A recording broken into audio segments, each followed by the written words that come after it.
خلق منها زوجها وبث منهما رجالا كثيرا ونساء واتقوا الله الذي تساءلون به والأرحام إن الله كان عليكم رقيبا يا أيها الذين آمنوا اتقوا الله حق تقاته ولا تموتن إلا وأنتم مسلمون يا أيها الذين آمنوا اتقوا الله وقولوا قولا سديدا يصلح لكم أعمالكم يغفر لكم ذنوبكم ومن يطع الله ورسوله فقد فاز فوزا عظيما قال رب اشرح لي صدري ويسر لي أمري واحلل عقدة من لساني يفقهوا قولي ربي زدني علما وزدني فهما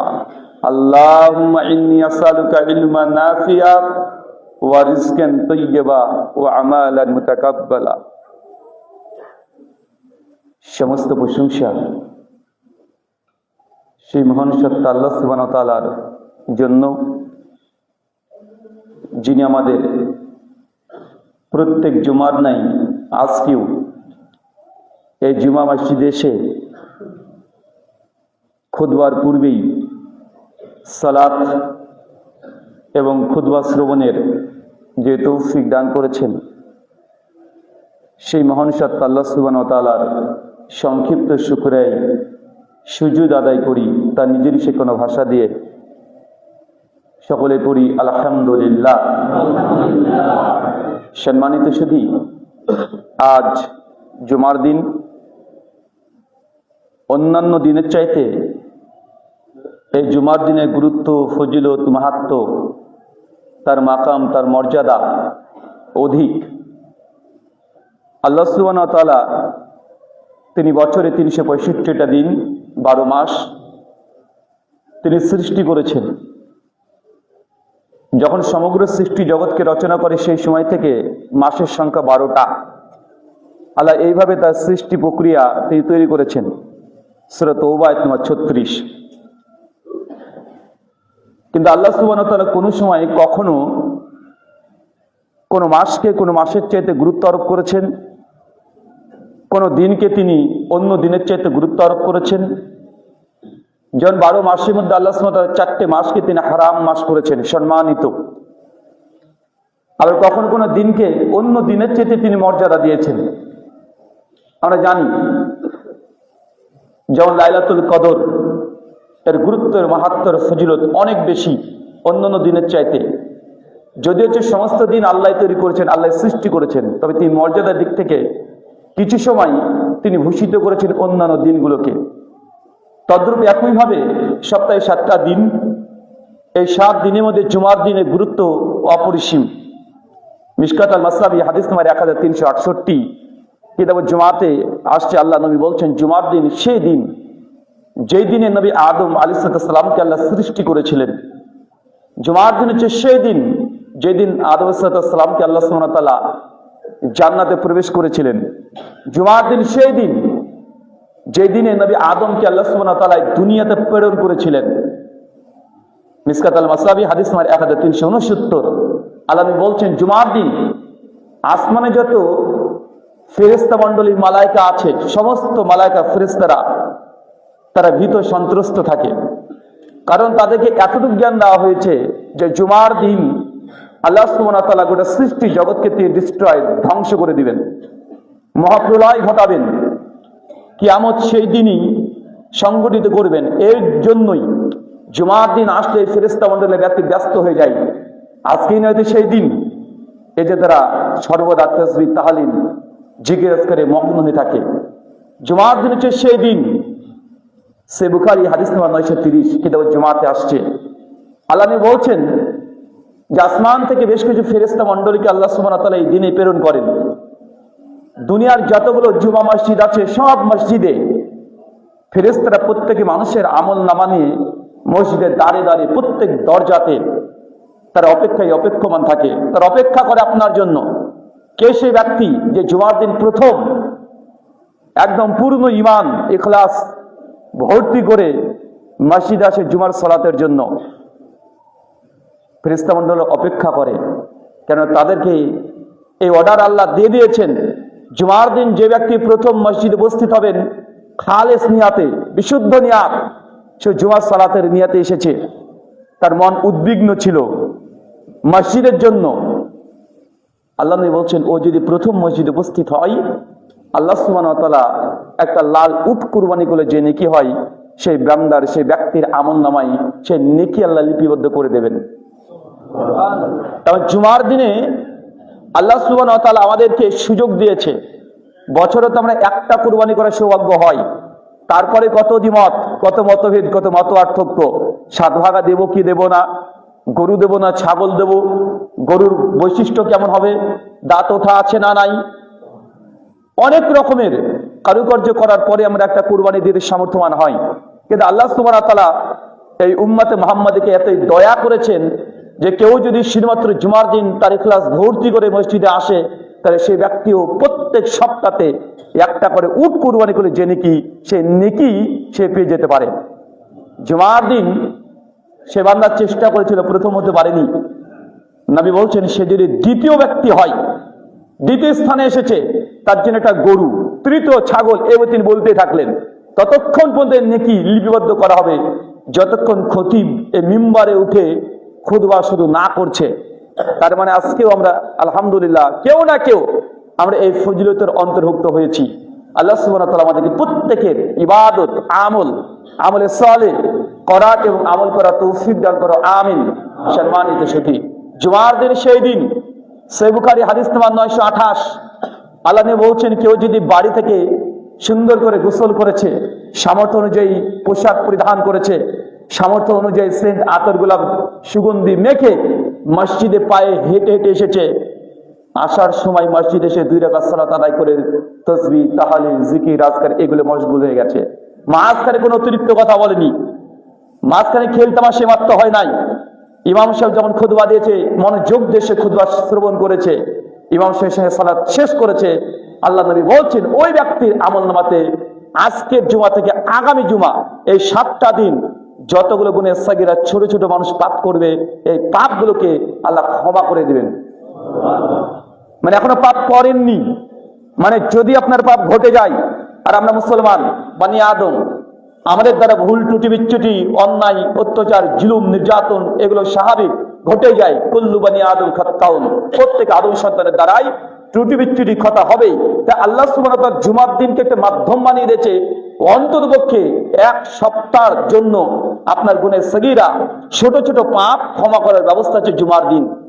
আল্লাহ সুবহানাহু ওয়া তাআলা, তুমি আমাদের অগ্রবর্তী পেছনের যতগুলো ছোট ছোট গুনাহ পাপ অন্যায় আছে তুমি ক্ষমা করে দাও, সবাই বলি আমিন।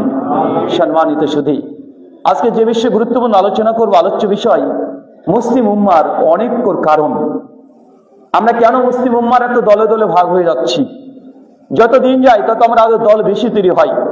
অনেক মানুষ প্রচেষ্টা করছে যে উম্মাতে মুহাম্মাদীকে আমরা একটা জায়গাতে দেখতে চাই, অনেকেই তার এই প্রচেষ্টা দীর্ঘদিন যাবৎ ধরে করছে।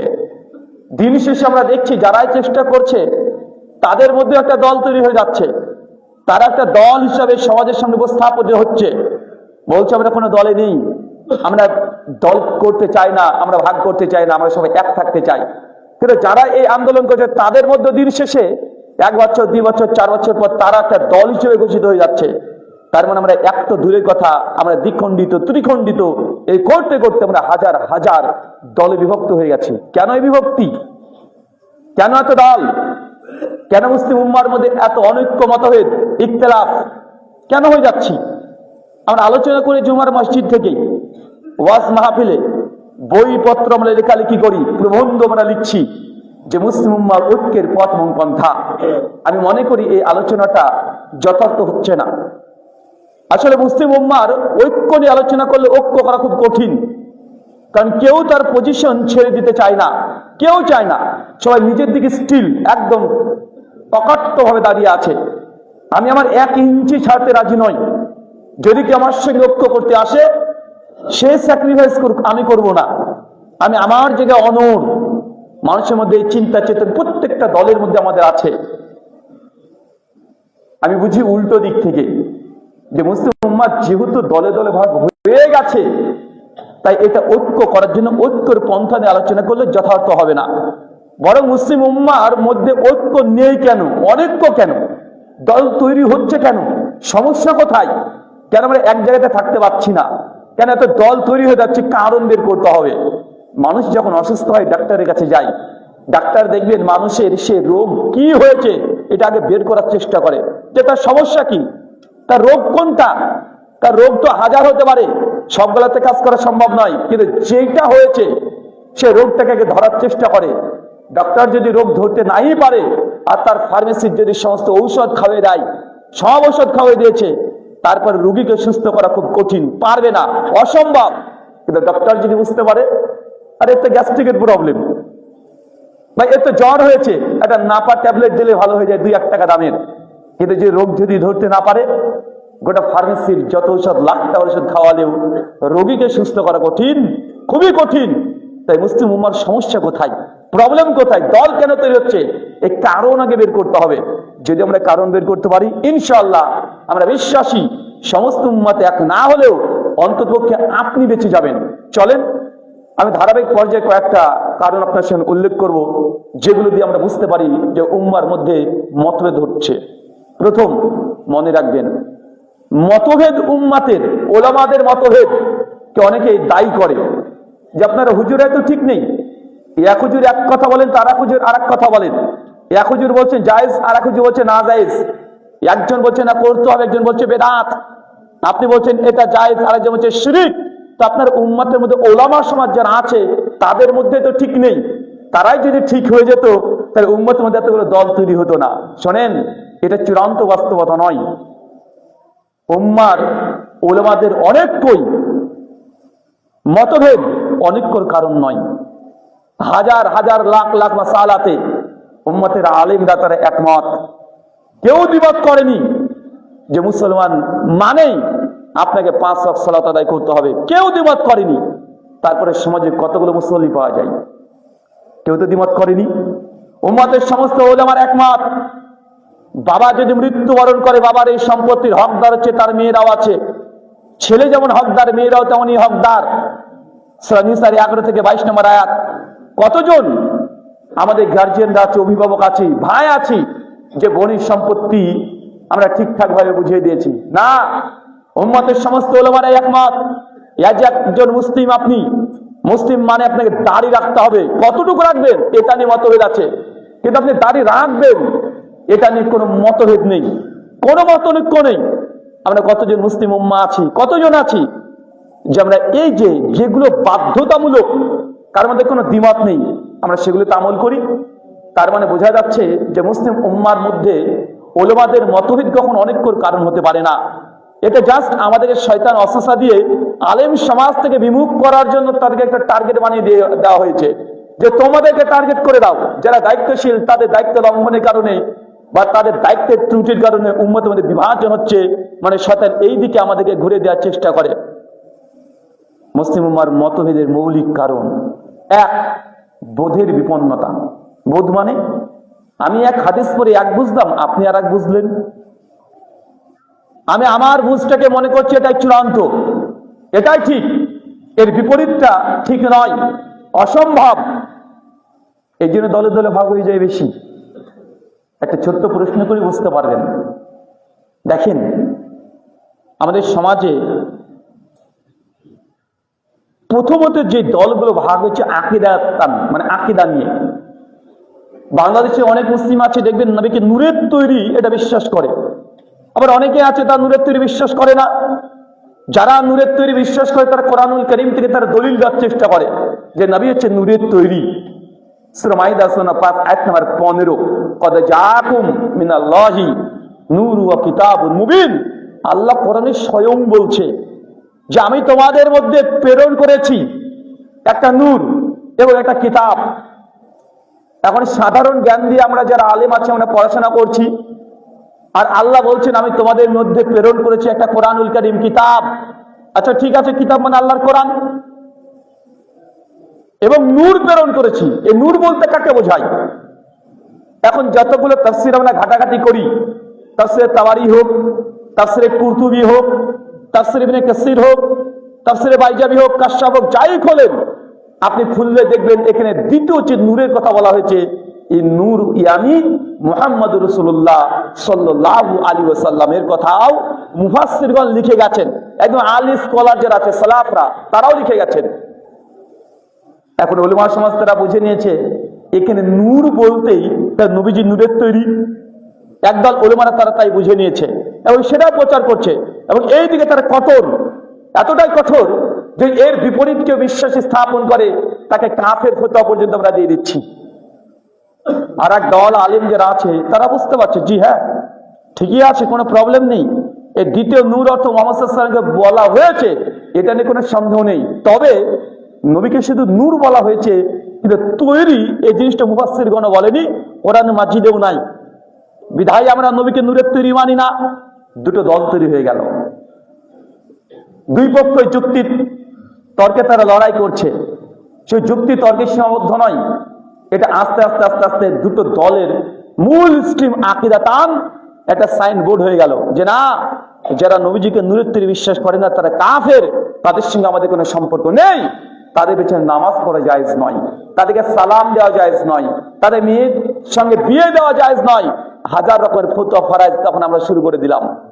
মুসলিম উম্মার বোধের বিপন্নতার কারণেই উম্মতের মধ্যে এতগুলো দল, এতগুলো মতনৈক্য, মতভেদ আমরা সৃষ্টি হয়েছি। দেখেন প্রত্যেক জায়গাতে গোটা বিশ্বব্যাপী একদিনে রোজা ঈদ পালন করব কি করব না, আরাফার রোজা কোন দিনে করব, সৌদি আরবের 9 তারিখে না বাংলাদেশ ভারত পাকিস্তানের 9 তারিখে? দুই পক্ষই তারা দলিল দিচ্ছে এবং দলিল কিন্তু একটাই।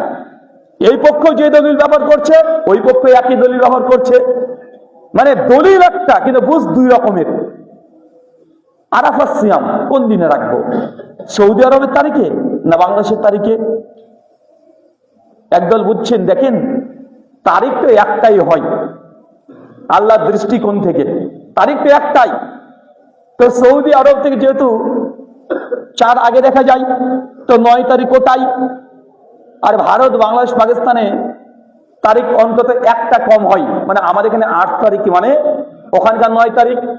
অর্থাৎ সৌদি আরবে যেহেতু হাজেরা ওখানে হজ করতে গিয়েছে, তারা আরাফার ময়দানে উপস্থিত হয়েছে, তারা দোয়া করছে, টিভিতে দেখতে পাচ্ছি, এর মধ্যে কোনো সন্দেহ সংশয় কোনো ডাউট নেই। তাই ভারত বাংলাদেশ পাকিস্তানে এই মানুষগুলো কেন পরের দিন আরাফা পালন করবে? হয়ে গেল মতভেদ। দলিল কিন্তু একটাই যে তোমরা চাঁদ দেখে রোজা রাখো, চাঁদ দেখে রোজা ছাড়ো, এই একটাই দলিল। দুই পক্ষই দলিল বানাচ্ছে, বোধের বিপন্নতা। ছোট্ট করে আপনাকে বোঝানোর চেষ্টা করি। আরাফারটাকে আমরা ধরি যে আরাফা এটাকে সৌদির তারিখে না নিজ নিজ দেশের তারিখে হবে। একদলে বুঝলেন যে না এটা সৌদি আরবের তারিখেই, আর একদল বুঝলেন না নিজ নিজ দেশের তারিখেই হবে। কেন? আরাফা কি কোন স্থানের ফজিলত না আরাফা হচ্ছে তারিখের ফজিলত? এটা নিয়ে দ্বন্দ্ব। একদল বলছে না আরাফার ময়দানের এটা ফজিলত, আর একদল বলছে না এটা তারিখের ফজিলত, আবার দ্বন্দ্ব। আমার প্রশ্ন, আরবি প্রত্যেকটা দিনের স্বতন্ত্র নাম আছে, মাসের যেমন নাম আছে, আমরা বলছি রমাজান, মুহররম নাম আছে একটা একটা, ইংরেজিতে বলি জানুয়ারি, ফেব্রুয়ারি, মার্চ। ঠিক এইভাবে আরবিতে দিনের স্বতন্ত্র নাম আছে। যেমন 8 তারিখকে বলা হয় ইয়ামুল তারবিয়া, 9 তারিখ ইয়ামুল আরাফা, 10 তারিখ ঈদুল আজহা, মানে কুরবানির দিন। এখন প্রশ্ন, যদি আরাফার ময়দানেরই ফজিলত হয়, মাঠের ফজিলত হয়, তাহলে আজকেও যদি আরাফার মাঠে গিয়ে উপস্থিত হয় আর দোয়া করে, তাহলে হাদিসে ভুক্ত ওই ফজিলত কেউ কি পাবে? সমস্ত উম্মত একমত পাবে না, না পাবে না। তাই নিঃসন্দেহে বোঝাচ্ছে এটা আরাফার মাঠের ফজিলত না। যদি মাঠের ফজিলত হতেও, তাই 365 দিন যে কোনো দিন গেলেই ওই ফজিলতের অন্তর্ভুক্ত হয়ে যেত। এমনকি 9 তারিখ নয়, কেউ যদি 8 তারিখেও যায় তাও কি ফজিলত পাবে? না। কেউ যদি 10 তারিখ যায় তবে কেউ পাবে না। তার মানে কিসের ফজিলত এটা? এটা নির্দিষ্ট তারিখের ফজিলত, নির্দিষ্ট তারিখের আমল। আচ্ছা, সিয়াম কারা রাখে? যারা হাজী সাহেব মাঠে উপস্থিত হয়েছে তারা, যারা হজ করতে পারেনি তারা। যারা হজ করতে পারে নাই, বাড়িতে আছে, তাদের জন্য সিয়াম। তার মানে আরাফার ময়দানে হাজির উপস্থিত থাক চাই না থাক, তারিখ আপনার কাছে যদি 9 তারিখ হয়ে যায়, আপনি সেটাতে সিয়াম রাখবেন। এটা হাদিস থেকে জমহুর ওলামাদের মতামত, তাদের পর্যবেক্ষণ, তাদের দৃষ্টিভঙ্গি এটাই। আচ্ছা, কোনো এক সময়তে না হোক, আরাফার ময়দানে মানুষ হজ করতে গেল না, কোনো এক ইনসিডেন্ট ঘটনার কারণে, যেমন আপনারা দেখেছেন লকডাউনের সময়তে ঘটনা ঘটেছিল না? এখন এরকম সময় ইতিহাসে দেখা গিয়েছে যে আরাফার ময়দানে হাজী সাহেব উপস্থিত হতে পারেনি, তাহলে কি আপনারা আরাফা আমরা পালন করব না? হাজির উপস্থিত হতে পারুক চাই না পারুক, আমরা তারিখটাকে নির্দিষ্ট করে নিয়ে আমরা সেই দিনই আরাফা সংক্রান্ত যা আছে আমরা সেগুলো করব। মানে এতগুলো দিক থেকে আমরা বুঝতে পারি যে না, এটা তারিখের সঙ্গে সম্পৃক্ত। নিজ নিজ দেশে যে তারিখ হবে আমরা তারাই সে আমলগুলো করব। বোধের বিপন্নতা, মানুষের এক একজনের এক এক রকমের বোঝ। দেখবেন অনেক মানুষের মধ্যে একটা ধারণা আছে, আমরা প্রায়শই বলি থাকি যে মানুষ হচ্ছে আশরাফুল মাখলুকাত, বলি না বলি, মানুষ আশরাফুল মাখলুকাত। কিন্তু আকীদার কিতাবগুলো ঘেটে দেখেন, আকীদাতুল ওয়াসিতিয়া শাইখুল ইসলাম ইবনে তাইমিয়ার, আকায়েদে তাহাবিয়া পড়ে দেখেন ইমাম তাহাবী রাহিমাহুল্লাহ, এটা সালাফ থেকে খালাফ পর্যন্ত বিদ্বানগণের মধ্যে মতভেদ আছে। বড় বড় জমহুর ওলামারা তারা বলছে না, মানুষ আশরাফুল মাখলুকাত না। আর একদল বলছে না, আসলে মালাইকা ফেরেশতা এরা হচ্ছে আশরাফুল মাখলুকাত। সাহাবী থেকে তাবে, তাবে থেকে তাবা তাবাই, তারপরে মুহাদ্দিসগণ, ফুকাহাগণ, ফকিহগণ, আকীদার ইমামগণ পর্যন্ত এটা নিয়ে মতভেদ করেছে কে আশরাফুল মাখলুকাত। দুই পক্ষই দলিল দিয়েছে। যারা বলছে মালাইকা ফেরেশতারা আশরাফুল মাখলুকাত, তারাও দলিল পেশ করছে, শত শত দলিল দিয়ে যুক্তি দিয়ে তারা প্রমাণ করছে। আবার যারা বলছে না আসলে মানুষ আশরাফুল মাখলুকাত, তারাও দলিল পেশ করছে। দুই পক্ষেরই দলিল আছে, কিন্তু দলিল যেগুলো দিচ্ছে সেগুলো কাছাকাছি, সেম দলিল দুই পক্ষই ব্যবহার করছে, একই কোয়ালিটির দলিল, শুধু বুঝ দুই রকমের হয়ে যাচ্ছে। ইমাম ইবনে কাইয়িম আয-জাওযী রাহিমাহুল্লাহ, শাইখুল ইসলাম ইবনে তাইমিয়ার ছাত্র, তার বই দেখবেন অনেকগুলো আছে, জাদুল মাআদ আছে, এই ইবনে কাইয়িম আয-জাওযীর লেখা বই। তার একটা বিখ্যাত গ্রন্থ আছে আল ইলামুল মুওয়াক্কিল ফি রাব্বিল আলামিন। এই বইয়ের দ্বিতীয় খণ্ডের 168 পৃষ্ঠা। তার আরেকটা বই আছে মানারুল মুনিফ, 26 নম্বর পৃষ্ঠা আলোচনা করতে গিয়ে বলছেন আসলে আমাদের মধ্যে যেই মতভেদগুলো হয় সেটা বোধের বিপন্নতা এই জন্যই যে আমরা দুটো দলিলকে সমন্বয় করতে চাই না। আসলে মানুষ যে আশরাফুল মাখলুকাত এটা ভুল, আমাদের ফেরেশতারা আশরাফুল মাখলুকাত এটাও ভুল। উনি বলছেন ওনার সিদ্ধান্ত। তবে কি সত্যটা? যে সমস্ত মানুষ আশরাফুল মাখলুকাত নয়। মানুষের মধ্যে যারা ঈমানদার, যারা ঈমান এনেছে, মানুষের মধ্যে যারা মুমিন, এরাই হচ্ছে আশরাফুল মাখলুকাত। আর যে সমস্ত মানুষদের মধ্যে কোনো ঈমান নেই, বেঈমান, যারা ঈমান নেই, হতে পারে নাস্তিক, অ্যাথিস্ট, হতে পারে যারা শিরক করছে, এরা আশরাফুল মাখলুকাত নয়, বরং এরা তো শাররুল বারিয়া। স্বয়ং আল্লাহ কোরআনে সূরা বাইনার 6 নম্বর আয়াতে জানিয়ে দিয়েছেন এরা হচ্ছে সৃষ্টির নিকৃষ্ট। আর যারা ঈমানদার তারা কি খয়রুল বারিয়া, তারা সৃষ্টির মধ্যে সেরা। আল্লাহ জানিয়ে দিয়েছেন, ভাগ করে দিয়েছেন। সমস্ত মানুষ আশরাফুল মাখলুকাত নয়। সমস্ত মানুষের মধ্যে ফেরাউনও চলে আসে, আবু জাহেলও চলে আসে, আবু লাহাব, উতবা, শাইবা। দুনিয়াতে যারা আল্লাহকে অস্বীকার করেছে, বাতিল দেবতাদের পুজো করে, তারাও তো মানুষেরই অন্তর্ভুক্ত। তার জন্য কাইয়িম আয-জাওযী কোরআন মাজিদ থেকে, হাদিস থেকে দলিল দিয়ে বলছে আসলে মানুষের মধ্যে যারা শ্রেষ্ঠ তারাই যারা ঈমানদার, যাদের ঈমান যত বেশি, আল্লাহর কাছে শ্রেষ্ঠত্ব তত বেশি, তাকওয়ার লেভেল যত বেশি, সে আশরাফুল মাখলুকাতের মর্যাদা পাবে। তাই সব মানুষ নয়, বোধের বিপন্নতা। আমরা দুইজন দুই রকমের বুঝেছি, এই জন্য মতভেদ হয়ে যায়। দুই, আর একটা কারণ আছে, সে কারণ হচ্ছে উৎসগত ভিন্নতা। আমরা যে শরীয়ত মানব, ইসলাম মানব, কোন দিক থেকে মানব, কিভাবে মানব, ফাহাম কি হবে, বুঝ কি হবে, আরে মানহাজ কি হবে, এটা নিয়ে উম্মতের মধ্যে মতভেদ ঘটেছে ওলামাদের মধ্যে। এটা ওলামাদের অসুলগত পার্থক্যের কারণে দল আমাদের তৈরি হয়ে যায়। বুঝতে আমাদের কষ্ট হচ্ছে। সমাজে কিছু মানুষ আছে যারা বলছে হাদিস মানার কি দরকার বাবা, আরে কোরআনই কি যথেষ্ট নয় আমাদের জন্য, আরে কোরআন তো পরিপূর্ণ, সম্পূর্ণ কমপ্লিট, তো আমরা হাদিস কেন মানবো? হাদিসকে পুরোটা রিজেক্ট করে দিচ্ছে, বাতিল করে দিচ্ছে। এখন কেউ যদি শরীয়তে উচ্চ হিসেবে হাদিসকে অস্বীকার করে দেয়, তাহলে কি উম্মতের মধ্যে বিভাজন আসবে না? অবশ্যই আসবে। কেন? উচ্চতে ভিন্নতা। আবার কেউ বলছে না, ইসলামকে যদি কেউ মানতে চায় তাহলে চারটে জিনিসকে মানতে হবে। এক, কোরআন, হাদিস, ইজমা এবং কিয়াস। এই চারের বাইরে যাওয়া যাবে না, বা চারের কম করা যাবে না। আবার আর দল যারা আছে তারা বলছে আছে শরীয়তে উচ্চ হচ্ছে দুইটা। আল্লাহ নবী আলাইহিস সালাম বিদায় হজ্জের ভাষণ, মৃত্যু 83 দিন আগে তিনি ভাষণ দিয়েছিলেন। কমপক্ষে তিনি 39টা ভাষণ দিয়েছিলেন।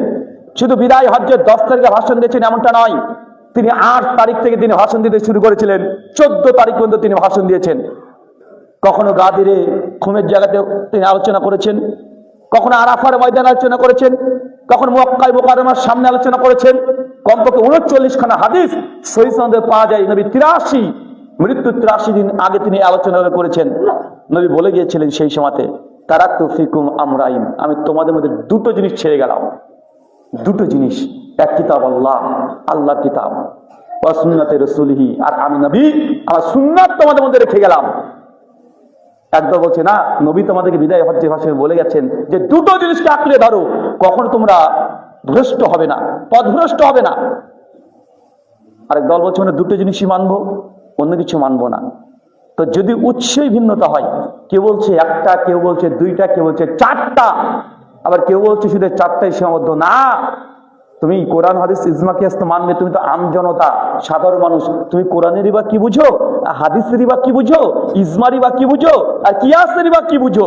তোমরা এই কোরআন হাদিস ইজমা কিয়াস চারটে দলিল বোঝার মতো কোনো ক্যাপাবিলিটি, যোগ্যতা নাই। অতএব তোমাকে ইমাম মানতে হবে, 4 ইমাম মানতে হবে।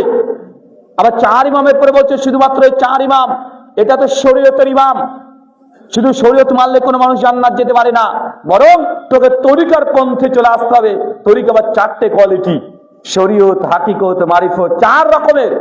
আবার এটা মানতে বলছে না, শুধুমাত্র এই কটা মানলে হবে না, এর মধ্যে নির্দিষ্ট কিছু তরিকা আছে, এই তরিকাগুলোকে মানতে হবে। এই তরিকা আবার 4টে আরো কোয়ালিটি আছে, চিশতিয়া, কাদরিয়া, নকশবন্দিয়া, মুজাদ্দিদিয়া। এখন উৎসতে যদি আমাদের সমস্যা হয়ে যায়, মানব কোথায়? প্রকৃত ইসলাম কোনটা? যতক্ষণ পর্যন্ত এই জায়গাতে মূল উৎস উম্মার মধ্যে ঠিক না হচ্ছে, ততক্ষণ আমাদের শাখা প্রশাখা, মাসলা মাসায়েল কখনো ঐক্য হতে পারে না। কারণ এক একজন চিন্তাধারা এক এক রকমের। কয়েক বছর আগে বাংলাদেশে একটা নিউজ পড়েছিলাম, ঢাকাতে যে সুলতান ডাইন আছে, কোন প্রতিষ্ঠানে আমি বদনাম করছি না, পেপার পত্রিকাতে দেখেছিলাম, সোশ্যাল মিডিয়াতে খবর গরম হয়েছিল, এখানে নাকি খাসির মাংসের পরিবর্তে কুকুরের মাংস দিয়েছিল। আর এই ঘটনা প্রায় পৃথিবীর সমস্ত সিটিগুলোতে দেখা যায়। আমাদের কলকাতাতে ঘটেছিল।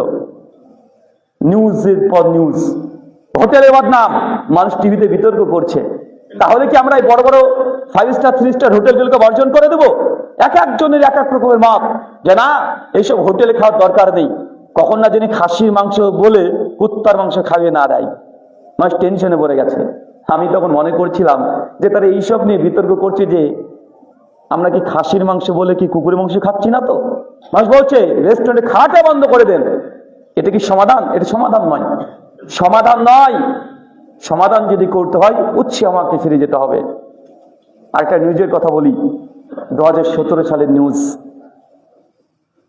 Times of India, Voice of America, ড্যানিমেন অ্যানিমিস্টি প্রত্যেকে নিউজ করেছিল, বিবিসি পর্যন্ত।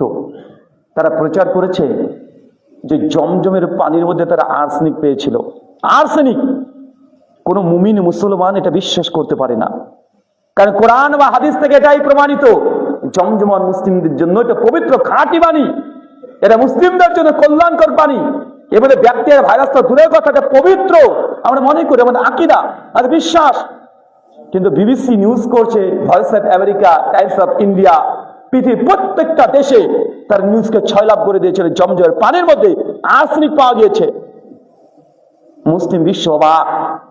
নাস্তিকরা তখন এইটাকে দলিল বানিয়ে বলছে, দেখো তোমরা বলো জমজমের পানি পবিত্র খাঁটি, অথচ আর্সেনিক পাওয়া গিয়েছে, অতএব সমীকরণ এটা, ইসলামটা মিথ্যা। তাই এটাকে দলিল বানিয়ে ইসলামের প্রতি অভিযোগ তারা করছিল। কিছুদিন পর সৌদি আরবের যারা জমজমের দায়িত্বশীল, যারা জমজমকে নিয়ন্ত্রণ করে, তারা তখন সঙ্গে সঙ্গে ফোন করছে যে এই রিপোর্ট কারা করেছে, গবেষণা কারা করেছে, এই টেস্ট কারা করেছে। তো তারা খোঁজ পেয়েছে যে কানাডার একটা গবেষণাগার থেকে রিপোর্টটা পেশ করা হয়েছে।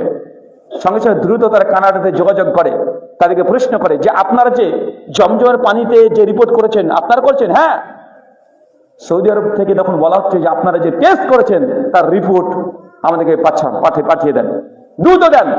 যখন তার রিপোর্ট পাঠিয়ে দিয়েছে কানাডা থেকে, জমজমের দায়িত্বশীল সেই সব গবেষক বিজ্ঞানী তারা যারা আছে তারা সঙ্গে সঙ্গে তারা প্রতিনিয়ত জমজমের পানিকে টেস্ট করে, তার রিপোর্ট দেখে বলছে আসলে তো তাই, রিপোর্টের মধ্যে কোনো ভুল নেই। রিপোর্টও দেখছে যে জমজমের ব্যাকটেরিয়াতে পূর্ণ, আর্সেনিক পাওয়া গিয়েছে। তারাও অবাক, দিনের পর দিন তারা গবেষণা করছে, এটা তো হতে পারে না, তার স্টপ মেরে দিয়েছে। কয়েকদিন যাওয়ার পরেই জমজমের দায়িত্বশীল যারা গবেষক ছিল তারা হঠাৎ করে তাদের ব্রেনের মধ্যে একটা প্রশ্ন চলে আসে, একটা জিজ্ঞাসা চিহ্ন চলে আসে যে কানাডাতে জমজমের পানি নিয়ে গবেষণা করে রিপোর্ট পেশ করেছে, তো তারা জমজমের পানি পেল কোথায়, স্যাম্পল কোথা থেকে নিয়েছে? দ্রুত তাদের সঙ্গে যোগাযোগ, দাদা স্যাম্পলটা কোথা থেকে নিয়েছেন? তো কানাডার ওই সংস্থা তখন দাবি করে বলছে যে আসলে কানাডাতে আমাদের একটা জুমা মসজিদ আছে, আর মসজিদের নিচে একটা দোকান আছে, ওখানে আতর, সেন্ট, গোলাপ, কোরআন মাজিদ বিক্রি করে, ওইখানে বোতলের ভেতরে এই জমজমের পানিটাকে আমরা ওখান থেকে স্যাম্পল হিসেবে নিয়েছি, ওটাকে টেস্ট করে আমরা রিপোর্ট করে দিয়েছি। এখন চিন্তা করে দেখেন, কানাডার কোনো এক দোকান, কোনো এক ব্যক্তি বোতলজাত জমজমের পানি ওরা ওটাকে নিয়ে টেস্ট করে তার রিপোর্ট করে দিয়েছে। জমজমের দায়িত্বশীল যারা সৌদিতে ছিল তারা বুঝে নিল যে ডাল মে কুছ কালা है, কালা নেই है বলকি পুরা ডালই কালা है। কারণ আপনি যদি ওই কানাডার ওই দোকান থেকে যদি জমজমের পানি নিজে টেস্ট করেন বোতলের মধ্যে, আরে প্লাস্টিক বোতল আপনি যাই রাখবেন এমনি ব্যাকটেরিয়া ভাইরাসের মধ্যে পরিণত হয়ে যাবে। কারণ প্লাস্টিক কখনোই কোন জিনিসকে নিরাপদ রাখতে পারে না। আবার জমজমের পানি যে কতটুকু আছে এটাও আপনি নিশ্চিত না, ওটাকে জমজমের পানি না টিউবওয়েলের পানি এটাও নিশ্চিত না। আমরা বাঙালি তো 1 লিটার জমজমের পানিকে 1 সিপি পানি বের করে নিয়ে 1 বালতি পানির মধ্যে দিয়ে দিই, আমরা মনে করি জমজমের পানি, আমরাও খাই, মানুষকে দিই, মানুষের সন্তুষ্ট হয়ে যায়। তো আসলে ওই বোতলের মধ্যে কতটুকু জমজমের পানি ছিল, কি পরিমাপ ছিল, কতদিন আগেকার, কোনো আমাদের তদন্ত গবেষণা না করে রিপোর্ট তারা করে দিয়েছে। সৌদি তখন বলছে আমরা নেক্সট ফ্লাইটে জমজমের স্যাম্পল পাঠাচ্ছি, আপনারা গবেষণা করে রিপোর্টটা আমাদেরকে আবার পেশ করবেন। পরবর্তী সময়তে সেই সময়তেই জমজমের পানির স্যাম্পল যখন দেওয়া হয়, যখন জমজমের পানির স্যাম্পল পাঠানো হয় কানাডাতে, আজ থেকে প্রায় 8 বছর আগে 17তে পাঠিয়েছে, আজকে 25 সাল চলছে, 8 বছর এখন পর্যন্ত তারা কোনো রিপোর্ট দেয় নাই। মানে কি, তারা কোনো আর্সেনিক পায় নাই। আসলে যখনই সমস্যা হবে, যতক্ষণ না পর্যন্ত উৎসতে না যাচ্ছেন সমাধান করা সম্ভব নয়। সৌদি বুঝতে পেরেছে তাদের উৎসতে সমস্যা। আমি যখন ক্লাস 7-এ পড়তাম আমাদেরকে পড়ানো হয়েছে, যেহেতু আমাদের হিন্দুস্তান ইন্ডিয়া সিলেবাস, ওখানে হিন্দু মানে সিলেবাস সবগুলোই, তো গঙ্গার পানিকে তারা পবিত্র মনে করে, তারা মাতা মনে করে। তো ছোট থেকে আমরা অভ্যস্ত, গঙ্গার পানি পবিত্র, খাঁটি, বিশুদ্ধ, এখানে ডুব দিলে পাপ ধুয়ে যায়।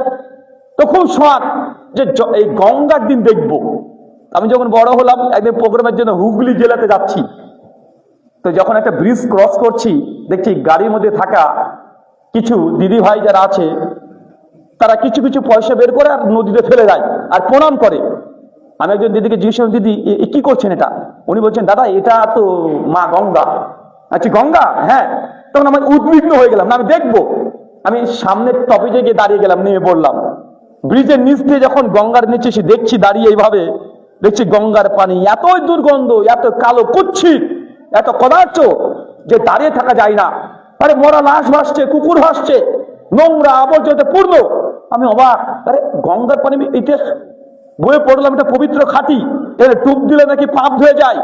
গঙ্গার পানির যে অবস্থা, এটা দাঁড়িয়ে থাকাই মুশকিল। আসলে গঙ্গার পানিকে যদি এখান থেকে দেখে যে জাস্টিফাই করি, আমি যদি জাজ করি, এটা আমার জন্য যথার্থ হবে না। সত্যিই যদি গঙ্গার পানি কি এটা জানতে হয়, তাহলে গঙ্গোত্রী হিমা দাহ থেকে যে মুখ নিঃসৃত পানি, ওই পানি নিয়ে আগে টেস্ট করে দেখতে হবে যে ওই পানির মধ্যে পবিত্রতা আছে না নাই। কিন্তু আমি যদি এই যে বিলের নিচে, খালের নিচে, ব্রিজের নিচে আমি যদি ওই পানিটাকে গঙ্গার পানি মনে করে একটা সিদ্ধান্ত দিয়ে দিই, এটা আমার জন্য ভুল হবে। 100% ভুল হবে। কারণ এই পানি কত নদী, রাস্তা, পথ, ঘাট, ব্রিজ, খাল, বিল, দোকান পাট, কত রকমের ড্রেন অতিবাহিত করতে করতে আঁকাতে বাঁকাতে বাঁকাতে বাঁকাতে বাঁকাতে এসে এই দিক দিয়ে যাচ্ছে। আর আমি ওই প্রান্তে থেকে দাঁড়িয়ে যদি গঙ্গার পানি দেখি, আমি সঠিক জাস্টিস করতে পারবো না। ইসলাম চাচা, আমরা ইসলাম থেকে ওইভাবে পেয়েছি। কত দল মত পথ পদ্ধতি বুঝবে আঁকা বাঁকা গলির পরে আমরা বাংলাদেশ, ভারত, বাংলাদেশ, পাকিস্তানি মানুষ, আমরা তারপরে যে ইসলামটাকে দেখছি আসলে এটা প্রকৃত ইসলাম নয়, কিন্তু আপনি মনে করছেন এটাই প্রকৃত ইসলাম। কারণ 10 রকমের রাস্তাঘাট ইসলাম পার করে দিয়ে চলে এসেছি। যখনই সমস্যা হবে উৎসে ফিরে যান। উৎস দিয়ে যখনই ফিরে যাবেন তখন একটা সমাধান আসবে। আর উৎস ছাড়া এই দল, যত রকমের দল বলের মধ্যে আপনি চলে যাবেন, অটোমেটিক মতনৈক্য মতভেদ আরো বেশি দেখতে পাবেন। উম্মার সঙ্গে এটাই ঘটেছে, উৎসগত ভিন্নতা। 3, যদি কারণ বলতে হয়, এই 3টে কারণ যেটা বললাম এটা হচ্ছে ওলামাদের কারণে এই মতভেদগুলো তৈরি হয়। আর 4 নাম্বার যে কারণ, এটা হচ্ছে সাধারণ জনগণের। কি জানেন, সাধারণ জনগণ আমাদের মধ্যেও মতভেদ হয়ে যায়। আমরা দল তৈরি করে কি নিয়ে? আমরা তৈরি করে নিই কোনো ব্যক্তির পপুলারিটি নিয়ে। কোনো ব্যক্তি ব্যক্তিত্ব অর্জন করে ফেলেছে, কোনো ব্যক্তি বিখ্যাত হয়ে গেছে তার যোগ্যতার কারণে, হতে 10খানা বড় বড় মাদ্রাসা তৈরি করেছে, তার বক্তব্যতে লাখ লাখ শ্রোতা আসে, তার ভক্ত আছে, তার ফ্যান ফলোয়ার আছে। আমরা তখন মনে করিনি জনগণ, এই লোকটার এতগুলো ভক্ত, এক বক্তব্য দিলে 10 লক্ষ মানুষ জমে যায়, অতএব এই লোকের দ্বারা ভুল হতে পারে না। এই লোক এখন যা বলবে এই হুজুর, আমার কাছে চোখ বন্ধ করে আমরা মেনে নিই, অতএব এই হুজুর বলেছে মানে এটা ঠিক। ও কোরআন বলুক বা হাদিস বলুক, যাই বলুক, আমরা ঠিক মনে করে নিই।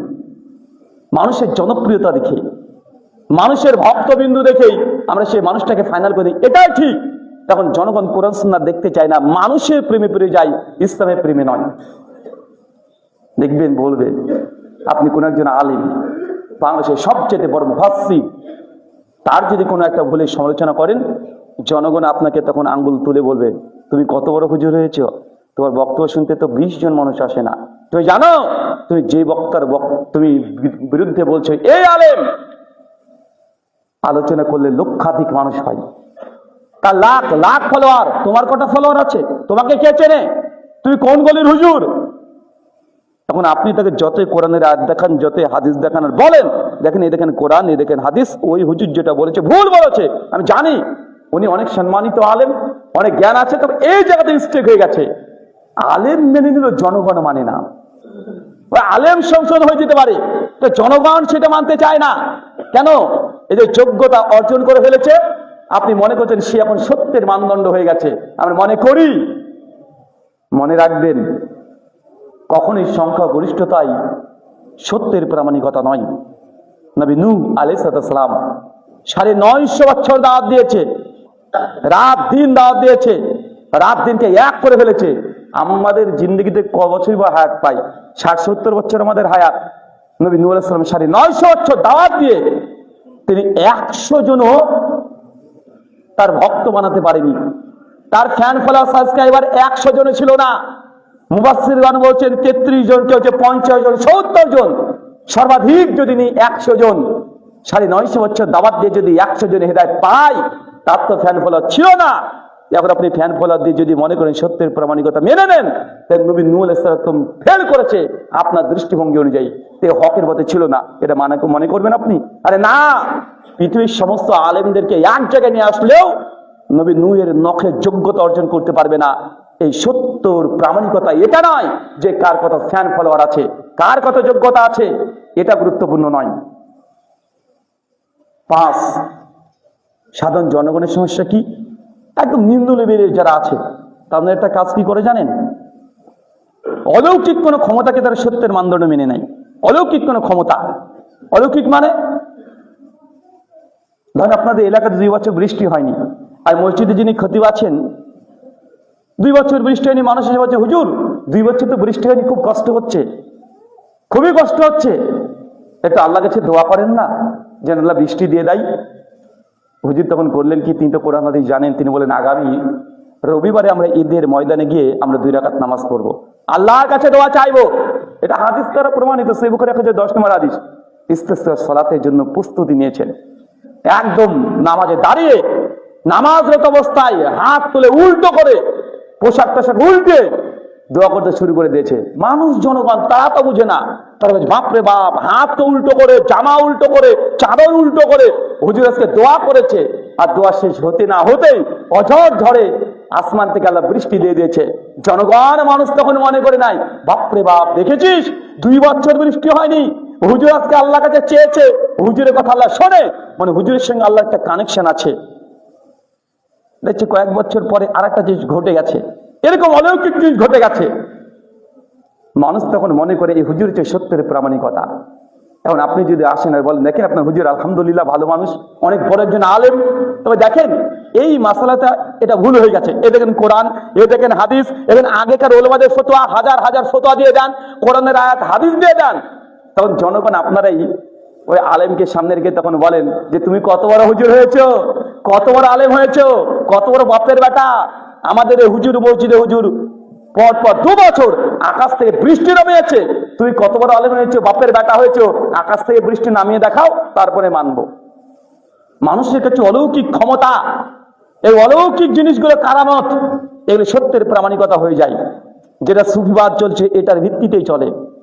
কোন বুজুর্গ কত বড় অলৌকিক কাজ করেছে দেখেন, তাদের জীবনী আছে, একটা কারামত একটা অধ্যায় আছে। আমার হুজুর মৃতকে জীবিত করেছে, আমার পীর সাহেব 5 মাসের রাস্তা 5 সেকেন্ডে পার করে দিয়ে চলে গেছে, আমার পীর সাহেব একজন অসুস্থ ছিল, ডাক্তার ভালো করতে পারেনি, হুজুর একটা ফু দিয়েছে, সঙ্গে সঙ্গে তাজা হয়ে রাস্তাতে দৌড়তে দৌড়তে চলে গেছে।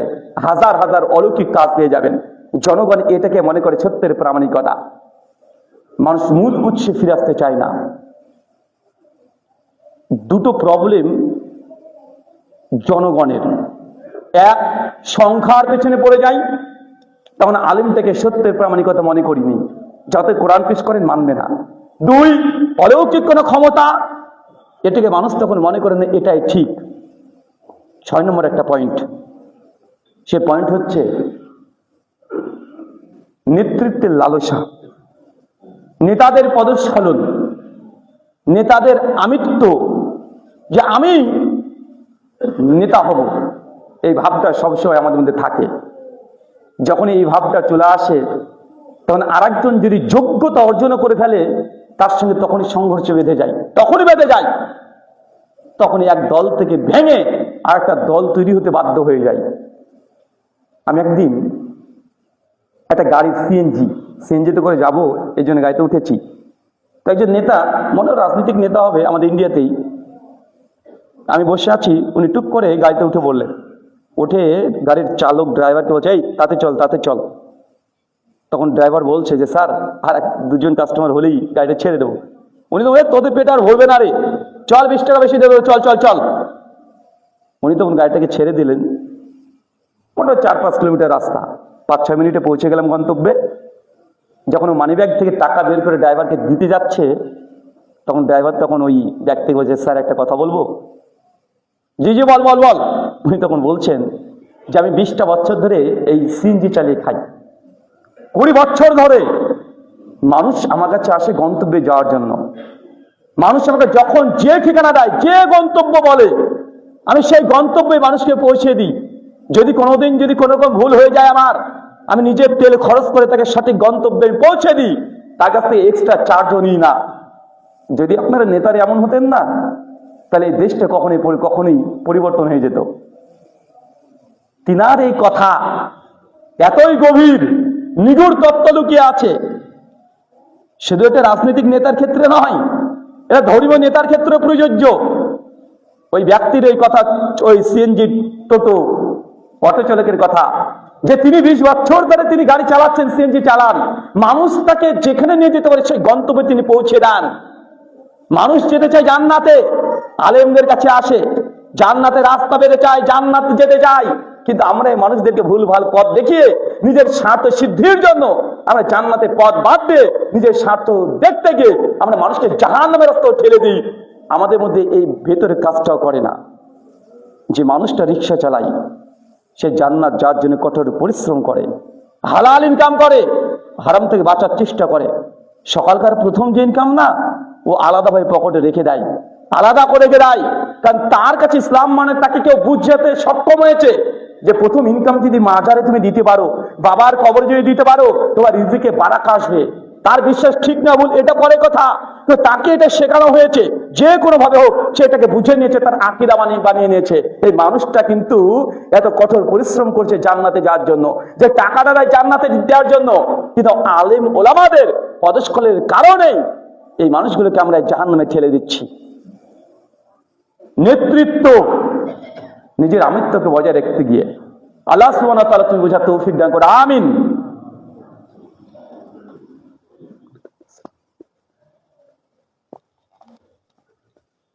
আলহামদুলিল্লাহি রাব্বিল আলামিন ওয়াসসালাতু ওয়াসসালামু আলা রাসূলিহিল আমিন ওয়া আলা আলিহি ওয়া সাহবিহি আজমাইন, আম্মা বাদ।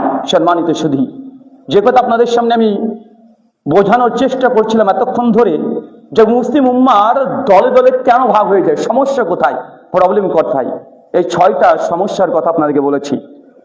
এই 6টা সমস্যার মধ্যে 3টি সমস্যা হচ্ছে ওলামাদের দৃষ্টিভঙ্গি, তাদের ইস্তেহাদ, তাদের গবেষণায় ত্রুটির কারণে। এটা হতেই পারে, এটা নিয়ে বড় কোনো মতভেদ হওয়ার কারণ নয়। দুটো আছে জনগণ, আম জনগণ। তার মানুষের যখন সফল হয়ে যায়, সফলতাকে মনে করে সত্যের প্রামাণিকতা। মানুষের দ্বারা অলৌকিক কোনো কর্ম ঘটে গেলে তখন মনে করে সেটাই সত্যের প্রামাণিকতা। আর 6, আমরা নেতা যারা আছে, আমরা যারা নেতৃত্ব দিচ্ছি, তাদের মধ্যেও কখনো লালসার কারণে আমরা এই দলে দলে ভাগ হয়ে যাই। শোনেন, মতভেদ হবে না এমনটা নয়। নবী তিনি নিজেই এই প্রফেসি করে গেছেন, প্রেডিকশন করে গেছেন। সুনান তিরমিজি কিতাবুল ফিতান হাদিস নাম্বার 2676, সুনান আবু দাউদ হাদিস নাম্বার 4607, নবী বলছেন আমি দুনিয়া থেকে চলে যাওয়ার পরে ইখতিলাফুন কাসীরা, অনেক বড় বড় মতভেদ হবে। মতভেদ হবেই, নবী বলেছে। আপনি যতই বলেন যে মতভেদ হবে না, হবেই। যদি বলেন হবে না, তা নবীর এই প্রফেসি, এই ভবিষ্যৎবাণীকে মিথ্যা বলতে হবে। নবীর কথা কি মিথ্যা হতে পারে? না রে বাবা, 100% মতভেদ হবে। তবে কি সমাধানের রাস্তা নবী দিয়েছে। তিনি কি বলেছেন? ফালাইকুম বিসুন্নতি, যখনই মতভেদ দেখা দেয় উম্মতের মধ্যে, তখন তোমরা আমার সুন্নাতকে আঁকড়ে ধরো, অন্যদিকে তাকানো যাবে না। নবীর সুন্নাত কেটা আপনি দেখেন, আঁকড়ে ধরেন। সুন্নাতে খোলাফা রাশিদিন ওয়াল, আর আমার সুন্নাত যদি না পাও, তাই দ্বিতীয় যে জায়গাতে যাবে আমার খোলাফাদের সুন্নাত, তাদের সুন্নাতকে আঁকড়ে ধরো, আপনার কাজ শেষ। কিন্তু আমরা কি করি? আমরা এখানে যাই না, আমরা তো চলে যাই উল্টো জায়গাতে।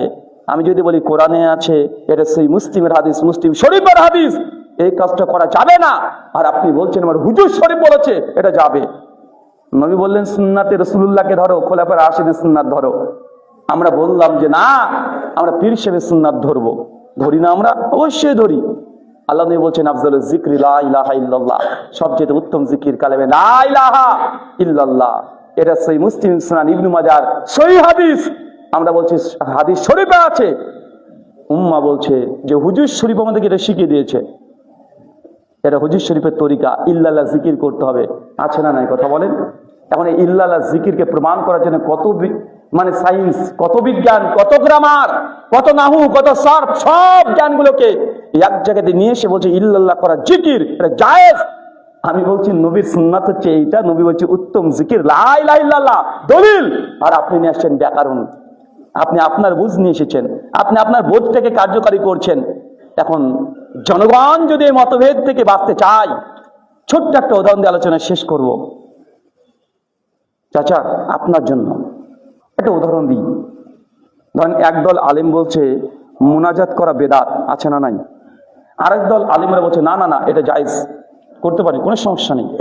কারণ আপনি সাধারণ জনগণ, আম জনগণ দেখছেন যে এই দলে যারা আছে না, লাখ লাখ মানুষ এই দলে আছে, লাখ লাখ আলেম, বড় বড় আলেম, মক্কা মদিনা থেকে পড়ে আসা আলেম, ভারত থেকে পড়ে আসা আলেম, আজাহার থেকে পড়ে আসা আলেম, সব জায়গায় পড়েছে।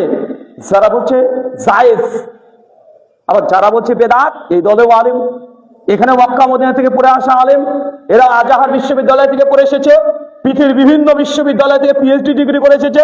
দুই দলেই তো আলেম, দুই দলে জুব্বা হাব্বা সব আছে।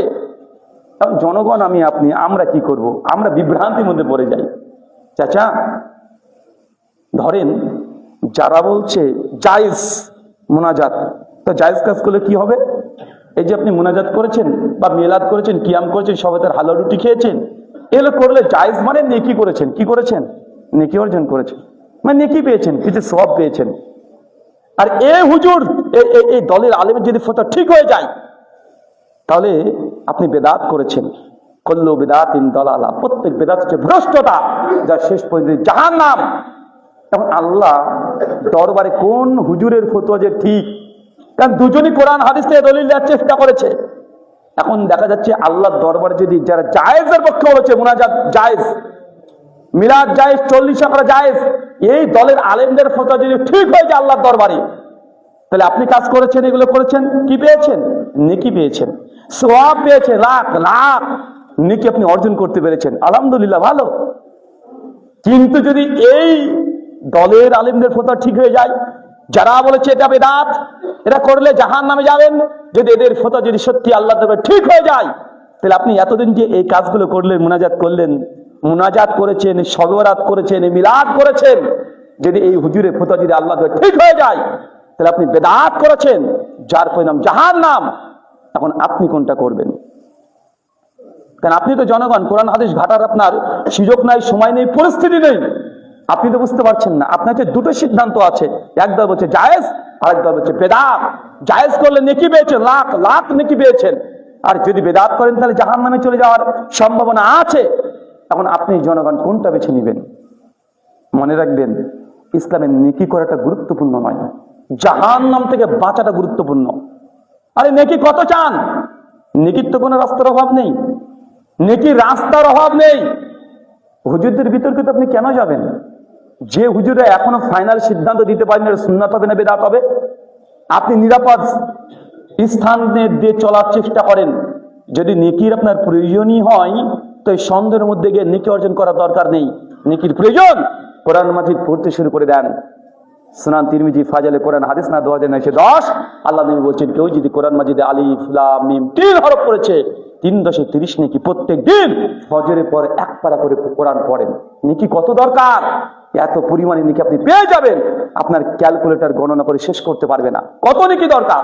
আর নেকি দরকার আছে, আপনি এই বিতর্কের মধ্যে যাবেন কেন?